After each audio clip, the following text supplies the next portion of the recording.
베드로후서 1장 5절에서 11절 본문이고 그 중에서 오는 5절 말씀을 가지고 믿음을 흡족하게 하는 것이라는 제목의 첫 번째 시간, 믿음의 덕을 더하라 라는 제목으로 말씀을 전하겠습니다. 지난 시간까지 1절에서 11절을 가지고 두 번에 걸쳐서 우리가 살펴보았죠. 믿음의 보배로움, 그리고 신성한 성품에 참여하게 하는 믿음의 능력이 그것이었습니다. 오늘은 같은 본문이지만 특별히 5절 중에서도 덕이라는 항목을 중심으로 세밀한 말씀을 더하고자 합니다. 이 말씀에 들으시는 분들의 믿음에 큰 은혜가 더하여지기를 주님의 이름으로 축원합니다. 먼저 덕을 살피기 전에 우리가 잊지 말아야 할 것이 있는데 그것은 믿음에 대한 가치입니다. 다른 것으로 넘어가면 그 이전 것을 잊어버리는 경우가 사람들은 종종 있죠. 그래서 우리가 오늘 덕을 살피지만 믿음을 지금 다루고 있다는 겁니다. 덕은 믿음에 더하라 이렇게 말을 하잖아요. 덕은 믿음에 더하여지는 겁니다. 그러니까 덕도 중요합니다만 믿음이 더 중요하겠죠. 왜? 덕을 믿음에 더하는 것이기 때문에. 그러면 잊지 말아야 될 것은 왜 믿음이 중요한가 하는 겁니다. 왜 중요한가? 믿음은 하나님의 보배로운 큰 약속, 즉 우리를 이 썩어질 세상에서 구원하여 신령한 성품에 살아가게 할 하나님 나라로 들으시겠다는 이 약속을 받는 통로가 바로 이 믿음이죠. 다른 그 어떤 것도 없고 오직 믿는 자만이 이 약속이 이루어지는 것입니다. 우리가 이런 약속이 있다는 것을 알고 우리 자신이 잘 이해하고 있다고 해도 믿음이 없으면 받지를 못하죠. 그러니 이 믿음이 얼마나 소중합니까? 믿는 자에게 이 약속이 이루어지게 하겠다는 것, 이게 불변하시는 하나님의 원칙이에요. 하나님의 뜻입니다. 자, 그런데요, 이 믿음이 우리가 처음 가지는 순간이 있을 거 아니에요. 보배로운 약속인 예수 그리스도의 복음, 이것을 우리가 처음 듣고 내가 어떤 이유로 교회에 왔든지 간에 믿는 그 순간에 가진 믿음이 있을 겁니다. 그 믿음만으로 구원을 받죠. 그런데 그 믿음이 그대로 있으면 안 된다 하는 경고가 오늘 성경 본문에 나와요. 여러분 혹시 이런 사실을 들어보셨나요? 믿음을 그대로 가지고 있으면 안 된대요. 8절에서 9절을 보면은 믿음에 5절부터 7절에 나오는 항목들이 있어요. 이 항목들이 이 믿음에 없으면 그리스도를 아는데 게으르고 열매 없는 자가 된다고 합니다. 그리고 옛죄가 깨끗하게 된 것을 잊은 자라는 경고가 9절에 이어져 나와요. 여러분, 우리가 예수님을 복음을 통해서 처음 듣게 되고 믿었잖아요. 모태신앙으로 태어나도 마찬가지죠. 교회 가니까 예수님 믿다니까 그냥 의뢰이 그런가 보다라고 다니다가 어느 순간 예수님을 믿어야 구원을 받는다고 하는 이 복음이 탁 이렇게 생각나게 되죠. 그 의미가 부딪히게 되죠. 그럼 내가 예수님을 믿어야 되겠네? 라는 결단을 하게 됩니다. 그럴 때 믿게 되는데 그렇게 믿을 때 그 믿음, 처음 가진 그 믿음이 그대로 있으면 원석의 믿음이고 좋은 믿음일 것 같지만 이 믿음에다가 5절에서 7절에 나오는 여러 가지 항목들을 더하지 않으면 어떻게 되느냐? 그리스도를 아는 데 있어서 게으른 자가 되어서 열매가 없다는 거예요. 그 믿음 그대로 있으면. 그리고 나중에는 옛 죄가 깨끗하게 된 것을 잊어버린 맹인처럼, 그러니까 믿기는 믿는데 믿음이 없는 것과 같고 보기는 보는데 깨닫지를 못하는, 알아보지를 못하는 이런 처지. 그러니까 죄에서는 구원받는데 깨끗해진 것은 아니야. 이런 자리에 있게 된다는 경고가 8절 9절에 나오는 거죠.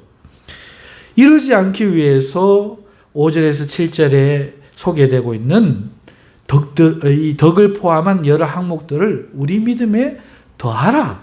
그리하면 하늘나라에 넉넉히 들어가고 실족하지 않으리라. 이 말씀이 나와 있어요. 내용은 벌써 2주 동안 우리가 2번이나 읽고 설교했으니까 아시는 바고요. 자, 오늘은 세부적인 이 덕에 대해서 다루는데, 자, 그러니까 먼저 우리가 생각해야 될 건 뭔가 하니까 이 믿음의 가치죠. 믿음의 가치가 중요한데 이 믿음이 그대로 있으면 좋을 것 같지만 그렇지 않다는 거죠.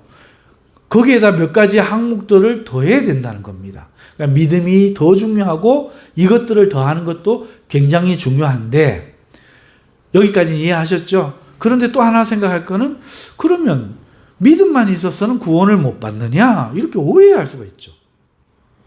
믿기만 하면 되는 거 아니었어?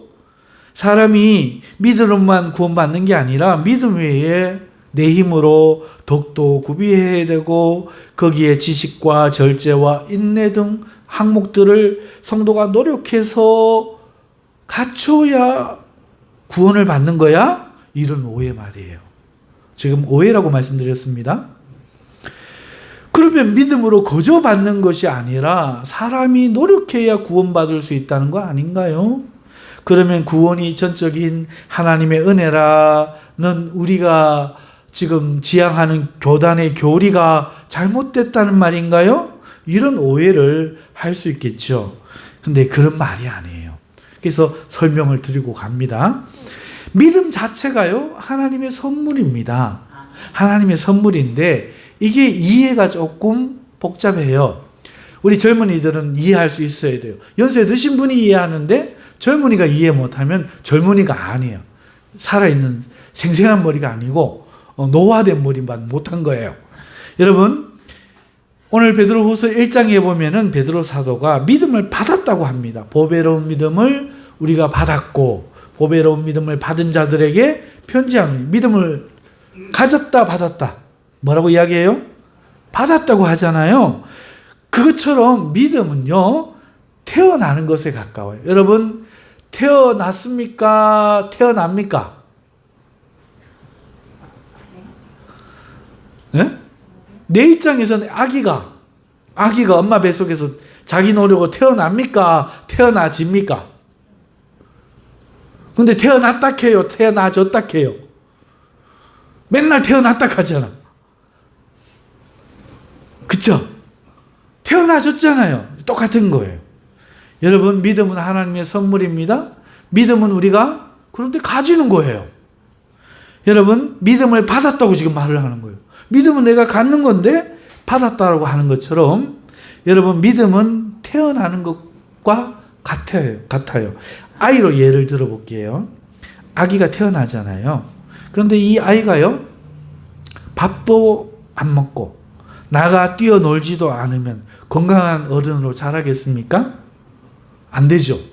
골고루 밥도 잘 먹고 잠도 잘 자고 친구랑도 잘 놀고 지식도 배우고 그래야 건강하게 자라지 않겠습니까? 마찬가지입니다. 믿음은 이미 새 생명이에요. 그래서 이런 항목들을 더하여 배울 때 밥 먹고 잠자고 운동하고 하는 것처럼 이런 항목을 이 믿음에 더할 때 건강하여지는 겁니다.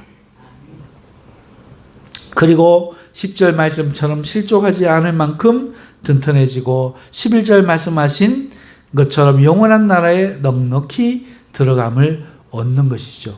즉 아기가 태어나서 어른이 되어져 가는 것과 비슷한 거예요. 이걸로 이해를 하시면 돼요.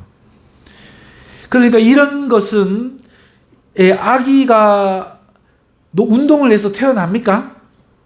밥을 먹어서 태어나는 겁니까? 태어났기 때문에 건강하게 자라기 위해서 하는 거죠. 그러니까 이런 항목들은 똑같은 거라는 거예요. 믿음이 태어난 것과 같아서 믿음을 가졌기 때문에 여기에 이런 것들을 더해야 믿음으로 구원받는 거죠. 믿음이 건강해지죠. 그러니까 이렇게 해서 구원받는 게 아니고 구원받은 믿음을 이런 것들을 더해야 된다는 것이죠. 이래도 어렵죠. 여러분, 우리가 이러한 오해가 생기는 것 어려운 이유는요, 두 가지 관점 때문이에요. 첫째는요, 우리가 타락한 이 죄인으로서 믿어야 구원을 얻는다는 우리의 관점이 있는 거예요. 우리의 관점. 그러니 믿으라는 하나님의 요구에 우리는 어떻게 해야 돼요? 믿어야 하죠. 믿어야 합니다. 이것은 일반적인 믿음으로 우리가 세상에 있는 것들을 믿는 것과 똑같습니다. 여러분, 이게 컵입니다. 믿으시길 바랍니다. 하면 믿죠? 네. 이 관점만, 이 버스를 타면은 서울에 갑니다. 여러분 믿죠? 정류장 가갖고, 경산역에 가갖고, 서울 가는 차가 몇 번 출구로 들어와요. 그래가지고, 3번 가서 타세요. 그러면은 믿고 가지요. 이거 일반적인 믿음이잖아요. 친구가 와서 선생님이 너 오래. 그러면 어떻게 해요? 믿고 가지요. 그게 일반적인 믿음이죠. 물론 거짓말하는 사람도 없지 않아 있지만 나쁜 사람이고, 우리는 일반적인 믿음을 속이면 안 되잖아요. 일반적인 진실을 속이면 안 되잖아요. 그죠? 서울에 가는 차는 서울에 간다 그러고, 부산에 가는 차는 부산에 간다 그러고, 이게 특별한 믿음이 아니라 우리가 다 경험하고 있는 일반적인 믿음이잖아요. 그러니까 하나님을 믿으라고 하는 이 요구도 일반적인 믿음이에요. 그러니까 우리는 그냥 믿으면 돼요. 그렇죠? 그런데 이 일반적인 이 믿음이 현실 세계에서는 없다는 거예요. 이상하게도 딴 거는 다 믿는데, 거짓말해도 사기꾼 말도 믿는데, 진실인 하나님에 대해서만큼은 사람들이 믿음을 갖지 않더라는 거죠. 분명히 일반적인 믿음인데. 신화를 누군가가 이야기를 해주면 어떤 사람들이 아 그래? 하고 믿잖아요. 그런데 하나님에 대해서 말을 하면 거짓말인 신화도 믿어놓고 에이 난 안 믿어 이런단 말이죠. 그런데 우리는 어떻게 해요? 이 일반적인 믿음을 가지고 믿는 겁니다. 여러분 안 그래요? 다 이 일반적인 믿음 믿잖아요. 저분은 우리 할머니셔. 그럼 할머니 안녕하세요 하고 우리가 믿지. 누가 거짓말 이럽니까? 그렇죠? 뭐 빵 먹는데 야 이거 빵 같이 나눠 먹자 하고 나눠주면 고마워 하고 먹지. 누가 독국물 탔어. 누가 이럽니까? 친구인데 믿죠. 마찬가지로 우리의 친구가 야 예수 믿을래? 그러면 좋은 거야? 그럼 믿어야지. 이래야 정상이잖아요. 우리의 자식들이나 부모가 먼저 믿고 형제 여러분, 부모님, 아드님들 예수님 믿읍시다. 그럼 그럼 저도 믿어야지요. 이래야 정상이잖아요. 근데 안 믿는다는 거예요. 니나 믿어라. 나는 안 믿으란다. 유독 하나님에 대해서만큼은 그 일반적인 믿음인데 안 믿고, 그러면 특별한 건가 생각을 해보면 우리에게는 일반적이죠. 우리는 딴 거 믿듯이 그냥 믿는 것 뿐인데 믿으면 되는데, 그렇죠? 우리가 가만히 있는데 안 믿으려고 하는데 믿어 절지어다 하면서 막 안 믿으려고 부인하는데 막 믿어집니까? 그런 믿음은 없어요. 누구나 믿는 거죠. 정말입니까? 믿겠습니다. 오늘부터 교회 가야지. 오늘부터 예배해야지. 이래갖고 믿지. 누가 안 가려고 하는데 자기는 문어크를 해서 뒤로 가네. 교회 다 와 있네. 찬송을 안 부르는데 입이 막 벌어져갖고 막 찬송을 하고 있네. 이런 사람 아무도 없잖아. 다 그래? 나도 교회 가도 돼? 이러고 조심스럽게 하고 목사님이 웃어주니까 마음이 좀 놓이고, 저 권사님이 반겨주니까 마음이 좀 놓이고, 이래갖고 앉아갖고 들어보니 이거 맞네. 나 이거 믿어야겠다. 나 예수 믿고 구원받아야겠다. 이러지. 누가 뭐 처음부터 막 안 믿으려고 하는데 막 믿어져갖고 견딜 수가 없는 거야. 막 부처님한테 공양 들으러 가려고 하는데 마음속에 막 하나님이 믿어지고 부처가 안 믿어져갖고 막 괴로워갖고 못하고 이런 사람 없잖아. 다 내가 믿는 거죠. 우리 입장에서는 일반적인 믿음을 가지고 있는 겁니다. 이게 우리의 차원이에요. 둘째는 하나님 입장에서는 하나님의 의를 가진 자가 아무도 없기에 의를 공급해서 구원해 주시고자 예수님을 주셨는데 이것을 믿음으로 주고자 하셔요. 그런데 가만 보니까 믿는 자 또한 아무도 없는 겁니다. 믿는 자가 아무도 없어. 이걸 안 믿어. 이 일반적인 믿음을 아무도 안 가져. 그래서 어떻게 합니까? 하나님이 택하여 부르고 그러 부름 받은 자들에게 믿음을 선물로 주신 거예요. 자, 이 두 차원. 그런데 택함을 받은 입장에서는 자신은 하나님께 일반적인 믿음을 가질 수 없는 존재, 딴 사람들처럼 믿을 수 없는 존재입니다만 택함을 받아 신비하게 믿을 수 있게 된 거예요. 그 말이 무슨 말인가 하면은 3절 그의 신기한 능력으로 생명과 경건에 속한 모든 것을 우리에게 주셨으니 신기한 능력을 이게 이 말이에요. 그러니까 일반적인 믿음을 요구하는데 하나님께만 이상하게 일반적인 믿음이 안 생겨. 그런데 우리는 일반적으로 믿네? 이게 어떻게 된 연구하니까 하나님이 믿음을 통해서 공짜로 주려고 해도 받을 사람이 아무도 없어. 그러니까 더 안 믿겠다고 하는 그런 불량배 이 몸이 저한 사람들 막 데리고 와갖고 선물로 막 천국 잔치에 참여시키는 것처럼 믿음을 막 그냥 신기한 능력으로 막 줘버린 거예요. 그러니까 나는 믿으려고 하는 순간 믿어져. 예수님 믿는 사람들에게는 믿어지는 거지. 요거를 조금 영감이 발달한 사람들이 믿어지더라 이렇게 하는 거야. 그렇지만 대부분은 처음에 들을 때에 믿어야겠다 이 생각으로 믿기 시작한다 하는 것이죠.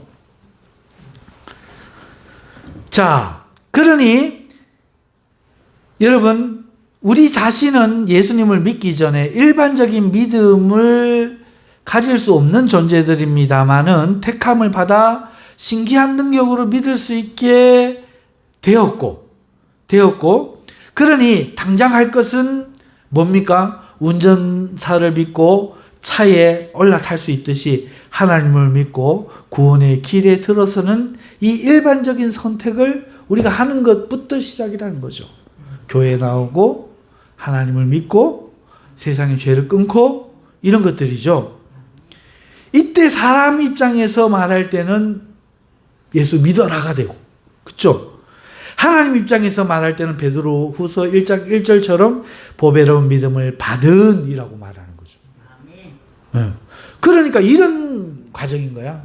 우리가 예수님을 우리 의지로 믿은 거는 사실은 신기한 하나님의 능력이 작용한 결과인 거지. 아멘입니까? 자, 이렇게 태어난 거와 같은 거예요. 그런데 여기에 이런 항목들을 더하지 않으면 이 믿음이 어떻게 됐느냐? 밥 못 먹고 사람으로 태어났지만 밥을 안 먹고 운동을 안 하고 나쁜 것만 하고 해야 될 것을 하지 않은 사람이 건강하게 못 자라고 어떻게 돼? 병들고 죽고 가는 것 같이. 오늘 믿음이 내가 가졌지만 그건 다시 말해 받은 믿음이지만 오늘 내가 하나님을 믿는데 이런 믿음에 더해가지 않으면 이런 항목들을 더해가지 않으면 우리는 게으름에 예수님을 알기에 게으른 자와 같이 돼서 열매가 없는 건강을 상실한 그래서 실족하는 왜 힘이 없으니 넘어지잖아. 실종한 그래서 하나님 나라에 넉넉하게 들어가지 못하는 이런 위기를 그러니까 성장하기 전에 죽고 말게 될 이런 위기를 겪을 수 있으니 어떻게 하라는 얘기입니까? 노력하라는 얘기죠. 이것들을 더해라. 이런 뜻에서 말하는 거지 전적인 하나님의 은혜다. 구원이 이걸 부정하고 사람이 노력해야 구원을 받을 수 있다. 이런 내용이 아닌 것입니다. 그렇죠? 사람으로 태어났으면 밥 먹어야 돼요? 안 먹어야 돼요? 엄마가 밥 주셔서 감사합니다. 그냥 내가 밥 먹어 얼마나 대단하노. 주는 걸 고마운 줄 알아라. 이래야 됩니까? 맞죠? 할렐루야. 잠이 오시는 거 아니죠? 제가 목소리가 커지면 누군가 졸고 있는 거야. 더 커지면 한 두세 사람 졸고 있는 거야. 즉 그렇기 때문에 믿음을 받는 것은 태어나는 것에 비유할 수 있는 겁니다. 이런 것들을 믿음에 더해라 하는 말은 건강한 아이가 되도록 이러저러한 것들을 해라 하는 말과 그러니까 같은 말이죠. 여러분, 육적인 것은 우리가 쉽게 이해합니다. 하지만 영적인 것은 그렇지 않아요. 아이에게 무엇이 필요한지 육적인 것은 우리가 알 수 있죠. 배가 고픈지, 자야 하는지, 약이 필요한지, 친구가 필요한지 알 수 있습니다. 왜? 우리가 늘 보고 경험했고 지식이 있기 때문에 그렇지요. 하지만 보이지 않는 영적인 것을 우리가 어떻게 알 수 있습니까? 그래서 하나님이 성경을 주시는 거죠. 우리 믿음은 영적인 우리의 생명에 속한 것입니다. 하지만 육적인 우리가 믿음은 영적인 우리 생명에 속한 것이라고 말씀이 있잖아요. 그렇지만 우리는 육으로 살고 있어요. 육적인 우리가 의식하고 결단하고 노력해야 할 지금의 영역이라는 거죠. 믿음이. 육적인 우리가 육신으로 결정하고 경험하고 결단해야 될 영적인 영역. 이게 문제인 거죠. 그래서 우리가 혼동되고 이해가 잘 안 될 수는 있지만 성경과 성령님이 계셔서 우리는 이 일을 잘 대비할 수 있는 은혜가 이미 있는 것입니다. 우리는 우리를 구원하는 하나님의 큰 약속에 대한 믿음을 지금 내가 갖는 거예요. 이렇게 이해하면 돼요. 갖는 거예요. 하지만 동시에 그것은 하나님이 주신 것이다. 이게 성경이 가르쳐 주는 것이고요. 육신의 일밖에 몰라. 내가 믿겠습니다. 이 육신의 일밖에 몰라도 이제 영적인 일을 성경이 가르쳐 주는 거죠. 하나님께 받은 것이다. 할렐루야. 우리는 육신으로 사는 가운데 이 영적인 은혜를 받았어요. 죽어서 받은 게 아니죠. 오늘 살면서 받았죠. 또 육적인 삶과 이성 안에서 오늘 내가 신앙생활 할 때는 영이 빠져나가서 변화산 위에 가서 하는 게 아니라 오늘 이 육신을 가지고 육적인 이 삶과 나의 이 이성 안에서 하나님을 믿고 살아가야 하기에 이러한 성경에 대한 가르침이 우리가 필요한 거죠. 자,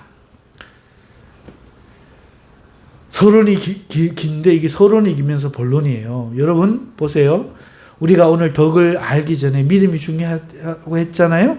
이 믿음에 이 덕을 더해야 되는데 이 믿음을 우리가 가지는 차원과 받는 차원이 있는 것이잖아요. 그렇죠? 그러면 우리가 이것을 이해를 하고 이 영적인 이 일들에 대해서 지금 성경을 통해서 배워가고 있다. 그런데 이거는 그렇기 때문에 구원을 받기 위해서 뭔가 하는 행위가 아니라 받은 구원이 건강하게 자라는 영역이다. 이렇게 이해를 하면 되겠다. 말씀을 드리는 겁니다. 자, 이제 믿음과 이런 항목들에 대한 필요성이 왜 있는지 우리 알아보았으니까 이제 본격적으로 우리 믿음에 필요한 항목들을 살펴봅시다. 오늘은 덕이라는 이 한 가지만 살펴보겠습니다. 덕은 헬라어로 아레테라는 단어예요. 이것을 덕이라는 말로 번역을 한 거죠. 아레테의 원래 뜻은요. 아레테의 원래 뜻은 업적 따라해보세요. 업적 또는 타고난 재능, 업적이나 재능을 말해요. 또는 이 둘 모두에서 탁월한 거야. 업적이 탁월하거나 재능이 탁월함, 뛰어남, 이걸 의미합니다. 또는 남자다움이나 용맹을 말해요. 남성스러움, 남자다움, 용맹을 말하기도 하고 또 명예와 관련해서는 칭찬을 받을 만한 어떤 공적, 어떤 행한 일, 이런 것들을 의미합니다. 자, 설명을 해보겠습니다. 눈 안 보면 못 알아들어요, 최요한. 눈을 봐야 알아들 수 있어요. 목사님 눈을 뚫어지게 보세요. 그래야 알 수가 있습니다. 안 그러면 전혀 못 알아듣게 됩니다. 여러분, 이 아레테 단어 뜻을 설명해 드렸잖아요. 이것을 설명해 드릴게요. 아레테를 더하라는 말이잖아요. 더. 이걸 더하라는 말이잖아요. 그러니까 믿음에 이 아르테가 가지고 있던 뜻 중에 뭐가 있었어요? 업적이 있었죠. 업적을 더하라는 말이죠. 업적은 무슨 뜻이에요? 일이나 학문에서 세운 공적을 이야기하잖아요. 기여한 공적, 그죠?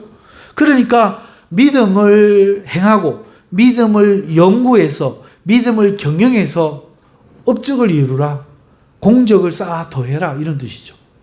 그렇죠? 또 재능이라는 뜻도 있다 그랬잖아요. 재능. 여러분, 재능이 무슨 뜻이에요? 재능. 어떤 일을 하는데 필요한 능력, 그리고 재주, 이걸 재능이라고 하잖아요. 그러면 개인의 타고난 능력도 재능이라고 합니다. 또 훈련해서 얻은 획득된 능력, 기술, 이것도 재능이라고 해요. 맞죠? 즉 우리가 받은 이 믿음에 적합한 능력과 재주를 더하라는 뜻이 되겠죠. 또 저마다 타고난 능력이 다르겠지만, 그러니까 받은 믿음도 다 다르겠지만 그 재능을 더하라, 또 훈련시켜서 성장시킨 능력을 더하라, 이런 뜻이죠. 그렇죠? 혹은 믿음에다가 남성다움이란 뜻을 추가하면 어떻게 됩니까? 남성다움을 발휘해라. 믿음에 남성다움을 더해라. 용맹스러움을 더해라. 이런 뜻이 되겠죠. 더 나아가는 이 믿음에 칭찬받을 만한 공적을 이루거나 주위에 칭찬받을 만한 믿음으로 인정받아라. 이걸 더해라. 이런 뜻이죠. 자, 이러한 뜻을 우리말로 표현할 단어가 있을까요? 그래서 덕으로 표현한 거예요. 여러분이 알고 있는 덕이 뭐죠? 덕. 요즘은 덕이란 말을 안 씁니다만은 예전에는 많이 썼어요. 저희들 때만 해도 우리 어릴 때 학교 다닐 때 학교마다 덕이라는 한자가 거의 학교에 빠지지 않고 교훈에 들어가 있었고, 덕스러운 사람이 되라는 말은 일반적으로 굉장히 많이 쓰였어요. 덕 있는 사람이 되어라. 여러분, 덕이라는 말은요, 원래는요, 유교 용어예요. 유교 용어. 유교는요, 그 취지가 뭔가 하면은, 사상이 뭔가 하면은, 인간다움을 표방하는 정신이에요. 인간다운 삶, 인간다움. 이런 것들을 표방하는 게 유교예요. 어떻게 해야 인간이 인간답게 살 것인가 하는 것을 정치, 사회, 제도, 질서에 두루 적용하는 사상인 거죠. 인간다움. 그러니 유교에서 말하는 덕은요, 다른 존재, 동물이나 이런 다른 존재와 구별되는 인간의 독특한 존재스러움, 혹은 그 인간다움을 발휘하는 능력, 이게 덕이었던 거예요. 그러니까 덕은 인간의 삶에 나타나는 모든 종류의 바람직한 인격이나 그 인격의 발현으로 나타난 결과, 그 사람의 어떤 태도, 모습, 이런 것들을 말하는 거예요. 여러분, 이게 개념적인 것이고, 그러니까 설명할 때는 이렇게 하지만 저 사람에게 덕스러워라, 덕이 있어라, 이렇게 요구할 때 이 덕은, 그러니까 어떤 인간스러움에 대한 바른 지식, 이해, 세상은 이래야 된다, 왕은 이래야 된다, 부모는 이래야 된다, 부부는 이래야 된다, 친구는 이래야 된다, 스승은 이래야 된다, 제자는 이래야 된다, 지도한 사람은 이래야 된다, 이런 것들을, 바른 인간에 대한 이해를, 인간다움은 이렇다라고 하는 그런 어떤 가르침을 딱 놔놓고 그걸 위해서 노력이나 수양이나 교육으로 사회적인 규범이라든가 도덕을 닦아 성취하여 그 결과 애쓰지 않아도 이 규범이나 바른 길을 저절로 행할 수 있게 훈련하는 것, 그런 사람 또는 그런 상태를 뜻하는 거예요. 그래서 성인군자, 도덕군자, 이런 게 그 대표적인 예죠. 그러니까 행실이나 말이나 남자의 말은 어떠해야 되고, 걸음걸이는 어떠해야 되고, 여자가 밥하는 것은 어떠해야 되고, 시언을 대하는 것은 어떻게 해야 되고, 이렇게 인간적인 그 어떤 것들을 딱 세워놓고, 그래서 인간이 짐승과 같은 삶을 사는 것이 아니라 보다 인간적인 삶을 살 수 있게 하는 왕, 그 다음에 사회, 제도, 이념 이런 것들을 삶의 풍속 이런 것들을 세워놓는 거야. 세워놓고 그것에 이르도록 훈련하는 거지. 거기에 맞추는 거야. 남자가 걸으면 뛰면 안 되느니라. 막 이러면서 부부 남녀 유별하니 같이 앉으면 안 되느니라. 이러면서 이것이 생활이 되고 태도가 되고 그 사람의 인격이 되고 맑아짐이 선비다워지고 군자다워지고 이렇게 하는 것을 표방하는 것. 이걸 덕이라고 했죠. 이해가시나요? 그러니까 우리 삶에 요구하던 덕, 어떤 인간다운 이해를 표상으로 해서 그것을 추구하며 노력하고 애쓰고 그런 사람이 되는 것을 말하는 단어인 덕, 이걸로 번역했다는 말은 우리가 받은 이 믿음의 올바른 이해, 올바른 이상적인 지식을 가진 후에 그것에 이르려고 노력하고 애쓰고 수양하여서 말을 해도 믿음의 말, 행동을 해도 믿음의 행동, 생각을 해도 믿음의 생각, 이것에 이르게 이것에 걸맞은 사람이 되기 위해서 노력하는 것을 더해라 이 말이에요. 이해가시나요? 네. 처음에 들을 때는 또 복잡하고 어디로 갈지 모르겠다 싶지만 가면 다 가져요. 이해가죠? 이런 거란 말이에요. 자, 이런 것들을 더해라 하니까 뭐가 올바른 건지 알아야겠죠. 그러니까 그 이후에 뭐 더하라 합니까? 덕 다음에 지식을 더하라. 올바른 지식, 그게 뭐냐? 믿음의 올바른 지식을 뭐냐? 그걸 더해라. 지금 다음에 나오는 거죠. 그러니까 여기에서 지식을 말하기 적이니까 덕이니까 뭐겠어요? 노력과 애씀, 남성스러워지는 것과 용맹, 업적을 이루는 것에 그 의미가 있지 않겠어요? 그러니까 이런 믿음다워지게 하는 그런 것에 애쓰고 노력하고 남성답게 힘을 내고 용맹스러워지고 하는 이런 것을 더해라는 거죠. 맞죠? 믿음이 믿습니다. 믿어질 것입니다. 하고 가만히 있는 게 아니란 거예요. 옛날에 우리가 덕을 추구하듯이 이 단어는 그때 번역했으니까 오늘 우리가 믿음을 이렇게 추구하는 그런 게 믿음의 성질인 거예요. 할렐루야. 자, 이제 아주 쉽게 정리해서 표현하자면 이런 뜻입니다. 육적인 우리는 사망의 상태에서 영적인 구원을 받아야 하잖아요. 그것이 우리가 흔히 알고 있는 일반적인 믿음으로 이루어지게 돼요. 그냥 예수를 믿으세요? 그래? 그러고 믿는단 말이에요. 이 믿음은 그 내용을 복음에 두고 있습니다. 하나님의 보배로운 약속을 그냥 믿는 것이지요. 근데 이 믿음이 내가 믿으니 내 것처럼 보여도 이것이 하나님의 선물이고요. 하지만 현실은요, 하나님의 선물을 이야기하면 안 돼요. 내가 믿어야 하는 것으로 나타나는 것이다. 이거를 이해해야 되죠. 예수를 주와 그리스도로 삼는 겁니다. 믿는다는 것은. 덕은 여기에 들어가는 거예요. 주라는 것은 나의 임금으로 내가 섬기는 것.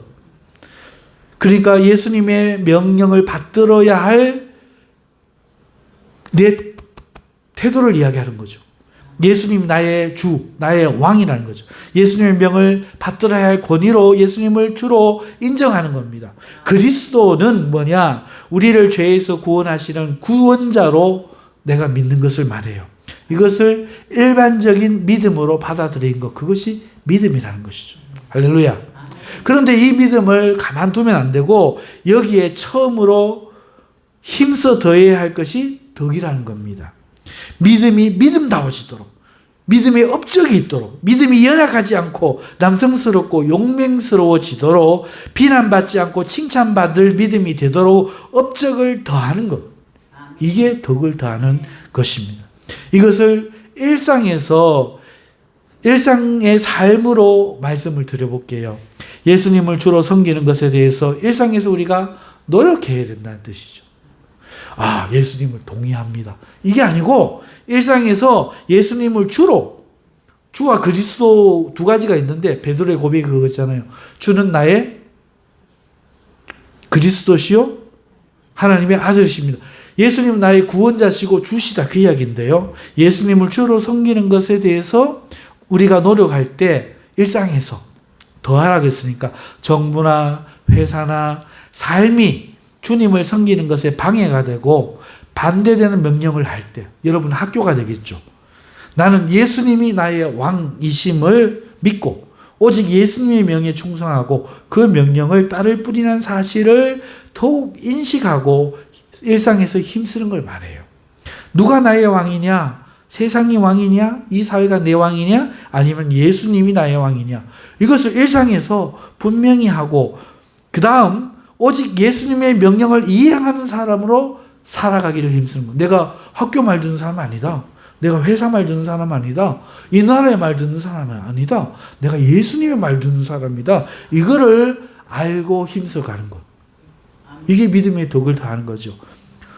주일 성수나 삶의 방식이나 경제에서 누구의 방식대로 살 것인가 고민이 생길 때 주저없이 예수님의 가르침대로 해야지.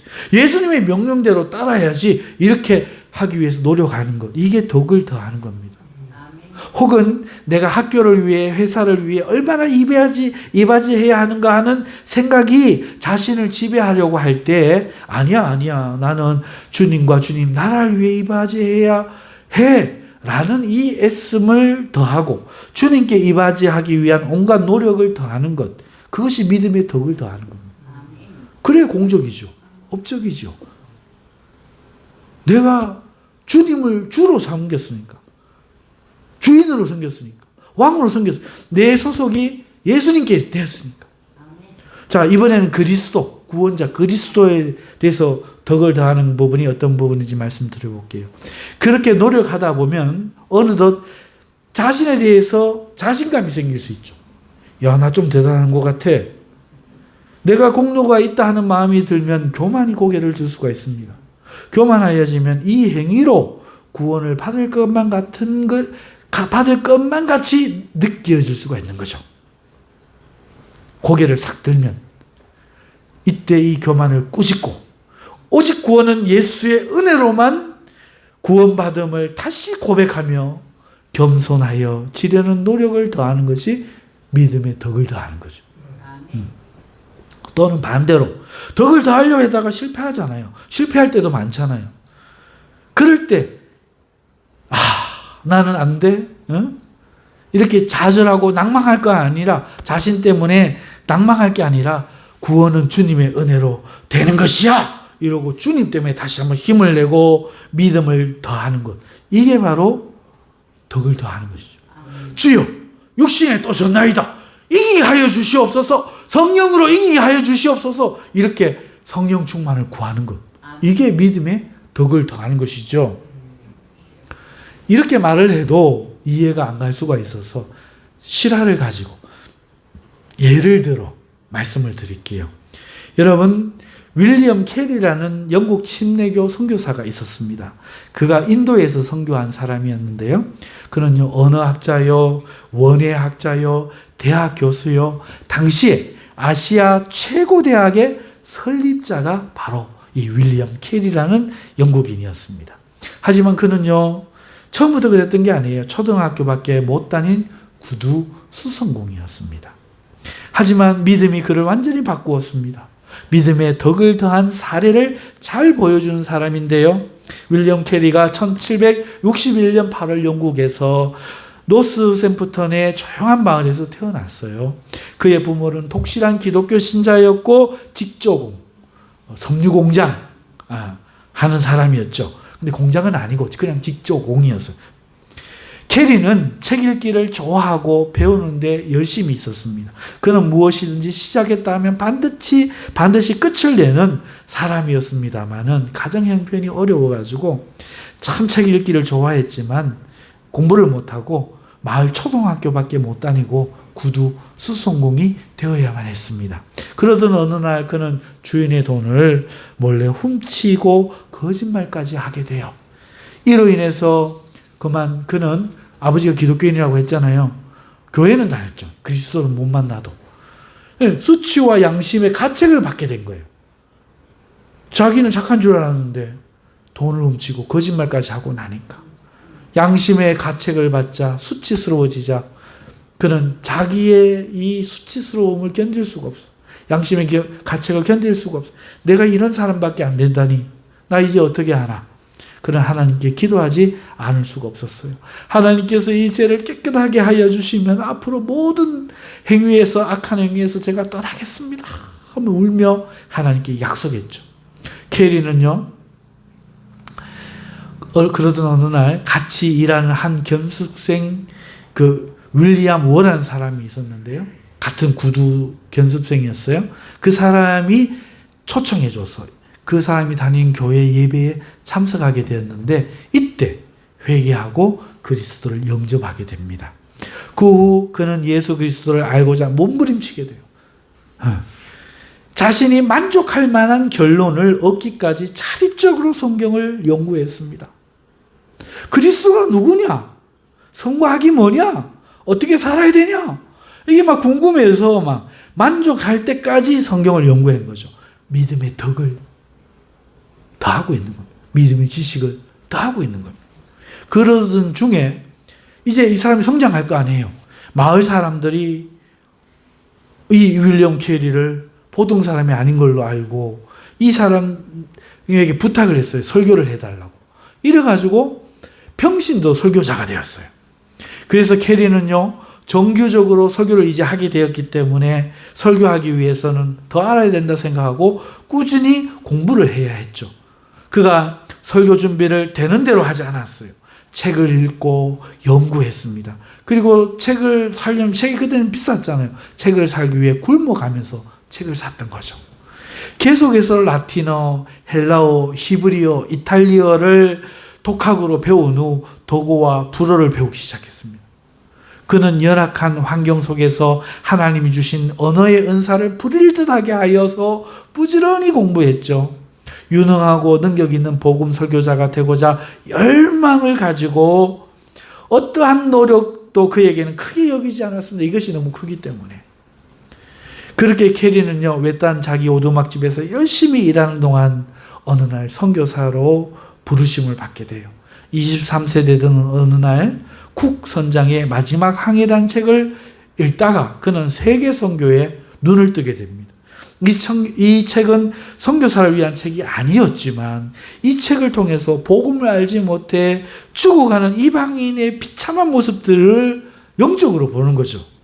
그는 와서 우리를 도우라는 이 마게도냐인의 외침을 이 책을 통해서 들은 겁니다. 내가 누구를 보내며 누가 우리를 위해 갈고 하시는 하나님의 음성이 그때 들린 거예요.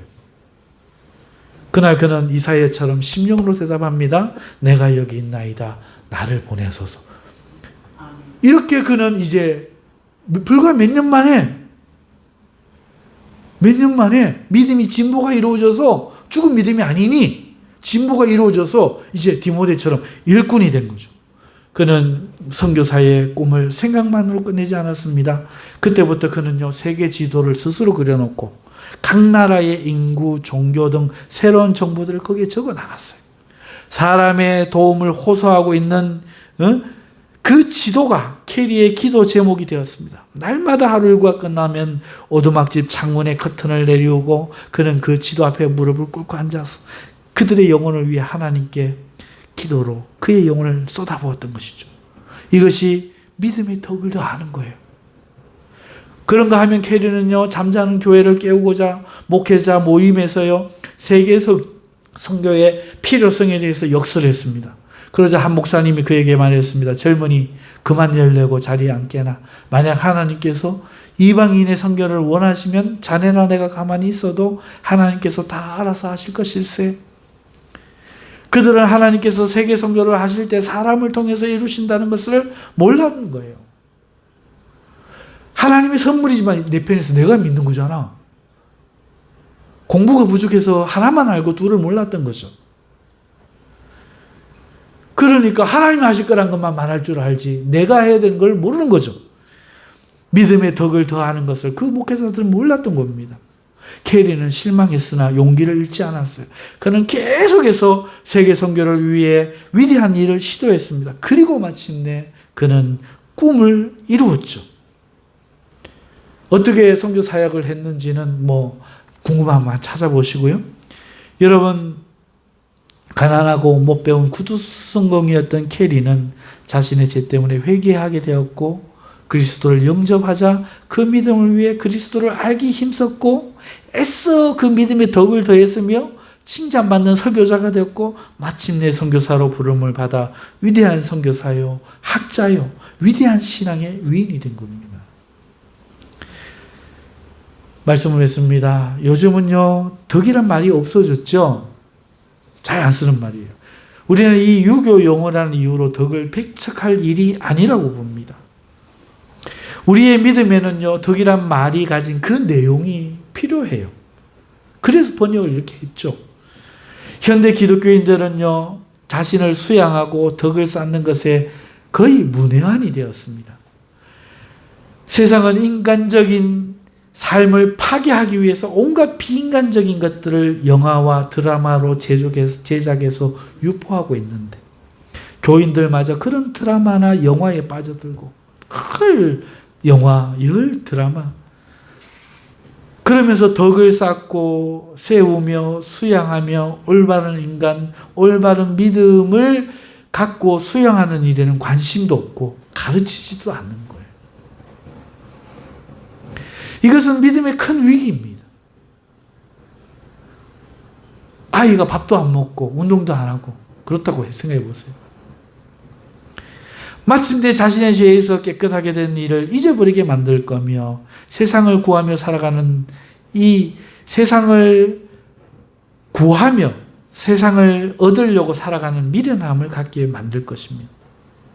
이제 우리는 믿음의 덕을 더하기를 애쓰고 힘써야 합니다. 그냥 두면 안 되는 거예요. 윌리엄 캐리죠. 우리나라 민족 선배들이 인간다운 삶을 살려고 했던 거죠. 믿음다워지도록 노력하고 애쓰는 이 덕을 우리 믿음에다 더해야 될 줄로 믿습니다. 예수가 우리의 주와 그리스도가 되심을 더 이해하고 믿으려 애쓰고 연구해야 합니다. 용맹스럽게 힘을 다하고 칭찬받는 믿음이 되도록 수고해야 할 것입니다. 잊지 마십시오. 믿음은 하나님 편에서는 선물이지만 내 편에서는 나의 노력임을 잊지 마시길 주님의 이름으로 축원합니다. 다 같이 기도하겠습니다. 거룩하신 하나님 아버지 감사합니다. 인간다움을 버리고 인간이 사륙하는 장면, 인간이 죄 짓는 것들을 만들어서 영화로 만들어서 가르치는 이 세상이 드디어 그 가르침이 동성연애로 페미니즘으로 좌우운동으로 이렇게 이 세상에 나타나서 사람으로서는 할 수 없는 온갖 범죄가 이 땅에 이제 득실거리고 있는데도 아무도 이것을 이 영화와 드라마를 죄악으로 보지 않고 기독교인이라 하면서도 이 영화와 드라마에 빠져서 하나님이 자기를 수양하지 않은 결과 쉽게 화내고 쉽게 무너지고 믿음의 덕은 찾아볼 수도 없는 그런 우리가 되었습니다. 하나님 아버지 이때 다시 한번 우리가 회개해야 될 줄 믿습니다. 다시 한번 우리가 믿음의 덕을 더하는 이 일을 힘써야 될 줄로 믿습니다. 가만히 있으면 되는 것이 아니라 수고하고 애쓰고 노력해야 될 줄 믿습니다. 하나님 다시 한번 우리 교회가 깨어나게 하여 주시옵고 경산에 일한 교회가 새로워지게 하여 주시옵고 더 이상 허무한 가르침들이 없게 하여 주시옵소서. 예수님의 이름으로 기도하옵나이다.